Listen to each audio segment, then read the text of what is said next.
सरकारी क्षेत्र में प्राथमिक स्तर की खेलकूद प्रतियोगिताएं स्थगित होने से बच्चों और अध्यापकों समेत अभिभावकों में मायूसी छा गई है। प्राथमिक स्तर की अंडर 12 खेलकूद प्रतियोगिताएं बच्चों के लिए किसी ओलंपिक से कम नहीं हैं, लेकिन अब इन प्रतियोगिताओं को बंद करना छात्रों के लिए निराशाजनक है। खेलों के माध्यम से बच्चों का सर्वांगीण विकास होता है। बचपन से ही बच्चे खेल की बारीकियां सीखते हैं और आगे जाकर अच्छे खिलाड़ी बनते हैं। लेकिन विभिन्न प्रतियोगिताओं की तैयारी में लगे बच्चों को जब प्रतियोगिताओं के स्थगित होने की सूचना मिली तो बच्चे खासा निराश नजर आए। विभिन्न प्रतियोगिताओं की तैयारियों में लगे विद्यार्थियों ने बताया कि वो काफी समय से कबड्डी, खो खो, वॉलीबॉल समेत अन्य प्रतियोगिताओं की तैयारी कर रहे हैं, लेकिन अब प्रतियोगिताएं स्थगित होने के कारण उन्हें निराशा हुई है। उन्होंने प्रदेश सरकार समेत शिक्षा विभाग से प्रतियोगिताओं को सुचारू रूप से चलाने की मांग की है। सर, मुझे पता लगा है कि क्या बोलते हमारे टूर्नामेंट बंद हो गए, जिस वजह से क्या बोलते हैं हमने बहुत सारी तैयारियां की थी, जैसे कि खो खो, कबड्डी, वॉलीबॉल, बैडमिंटन, ऐसी चीज़ों की हमने तैयारी की थी। क्या बोलते मैं सरकार से ये निवेदन करती हूँ कि क्या बोलते वो जल्द से जल्द टूर्नामेंट स्टार्ट करे और क्या बोलते हमें जब हम टूर्नामेंट जाएंगे तो हमें बहुत खुशी होगी। सर, हमें पता चला है कि आप हमें टूर्नामेंट नहीं ले जा रहे हैं। हमने पूरे साल भर कबड्डी, खो खो, बैडमिंटन, वॉलीबॉल और ऐसी चीज़ों की तैयारी की है। जब हमें पता चला कि आप हमें टूर्नामेंट नहीं ले जा रहे हैं तब हमें बहुत बुरा लगा। सर, आप हमें टूर्नामेंट कब ले जा रहे हैं? स्कूल प्रभारी मायाराम शर्मा ने कहा कि सरकारी विद्यालयों में ज्यादातर गरीब घर के बच्चे पढ़ते हैं, जिनको एक स्थान से दूसरे स्थान भ्रमण पर जाने के लिए कभी मौका नहीं मिलता है। खेलकूद प्रतियोगिताओं के माध्यम से बच्चे एक खंड से दूसरे खंड और एक जिले से दूसरे जिले में जाकर अन्य बच्चों से मिलते हैं। बहुत सारी बातें एक दूसरे से सीखते हैं। आज के युग में नशे और फोन की लत युवाओं को बर्बाद कर रही है। अगर बच्चों को इस लत से छुड़वाना है तो खेल ही एक माध्यम है जिससे बच्चे इन बुरी आदतों से दूर रह सकते हैं।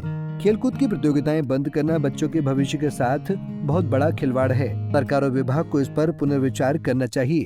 आप सभी पत्रकार बंधुओं को मैं बताना चाहूँगा कि जो प्राथमिक स्तर की अंडर 12 खेलकूद प्रतियोगिता है, सरकार ने और विभाग ने उसको बंद करने का जो निर्णय लिया है, मैं माननीय मुख्यमंत्री श्री सुखविंदर सिंह सुक्खू जी, शिक्षा मंत्री श्री रोहित ठाकुर जी और खेल मंत्री श्री यादवेंद्र गोमा जी से निवेदन करना चाहूँगा कि प्राथमिक स्तर पर इन खेलकूद प्रतियोगिताओं का बहुत महत्व है। यह बच्चों के लिए किसी ओलंपिक से कम नहीं है।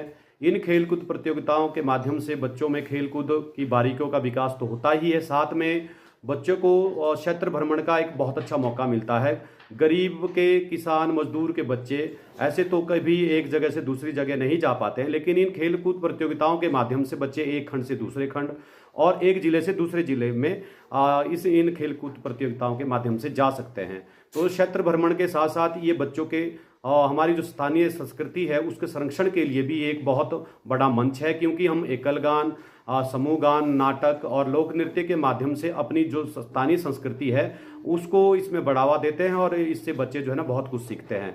और दूसरा मैंने जो देखा है, आजकल बच्चों में नशे और फ़ोन की जो बहुत ज़्यादा लत लगी हुई है, उससे अगर बच्चों को छुड़वाना है, उस लत से बच्चों को निजात दिलानी है, तो यह खेलकूद प्रतियोगिताएं हैं जिसके माध्यम से बच्चे इन बुरी आदतों से दूर रह सकते हैं। तो मैं निवेदन करूंगा सरकार से कि वो आप इन खेलकूद प्रतियोगिताओं को फिर से शुरू करवाने पर विचार करें। खेलकूद प्रतियोगिता होना बहुत जरूरी है शिक्षा के साथ साथ, जिससे बच्चों का सर्वांगीण विकास होता है। जब इस लेवल पे बच्चे खेलेंगे तो अंडर 14, अंडर 16 पे भी यही बच्चे खेलेंगे। इनको बेसिक ज्ञान अंडर 12 में ही खेलों का पता चल जाता है, जो कि बहुत ज़रूरी है। और सरकार से मेरा निवेदन है, शिक्षा मंत्री से भी निवेदन है कि वो खेलों को जारी रखें जैसे कि पहले होती आई है। पंजाब केसरी टीवी के लिए नाहन से दलीप सिंह की रिपोर्ट। हमसे जुड़े रहने के लिए हमारे YouTube चैनल को सब्सक्राइब करें और नई वीडियो की नोटिफिकेशन के लिए बेल आइकॉन को दबाएं। अगर आप ये वीडियो Facebook पर देख रहे हैं तो लाइक जरूर करें और ज्यादा से ज्यादा शेयर करें। इसी तरह के और भी अपडेट्स के लिए फॉलो करें हमारा Instagram पेज himachal.ke।